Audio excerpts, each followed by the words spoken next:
श्रावण मासर शेष सोमवार को नहीं 30,000 ऊर्ध्व काउड़िया वेदव्यास त्रिवेणी संगमरु जल नहीं घोगर धाम और देवगाँ स्थित धवलेश्वर मंदिर समेत अनेक शैवालय जलाभिषेक को नहीं काउड़िया माने बोलबम और हर हर महादेव जयगान करी बाहरी थिले। एहाकु नहीं वेदव्यास मंदिर ट्रस्ट बोर्ड पक्षरु सुरक्षा व्यवस्था सह ब्राह्मणी नदी तटरे दमकल बाहिनी कर्मी और ओड्राफ टीम को मुतयन करा जायथिला। रविवार संध्या 5टारू राति 12टा पर्यंत काउड़िया माने वेदव्यास जल नहीं घोगर दाम को ग्रस्त करथिले। एहाकु नहीं विभिन्न संगठन सहित धार्मिक अनुष्ठान पक्षरु काउड़िया मानक पई चा बिस्कुट पीवा पानी प्रसाद सेवनर व्यवस्था करा जायथिला। विशेषकर सो मिल छकरू नहीं कांसबाहाल छक पर्यंत सामाजिक संगठन पक्षरु काउड़िया मानक सेवा पई शिविर करा जायथिला।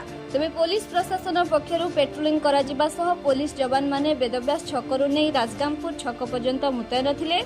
एथिरे झारखंड छत्तीसगढ़ पश्चिमबंग और आखपाख अंचलर काउड़िया माने जलाभिषेक पई वेदव्यास त्रिवेणी संगम पहुंची थिले।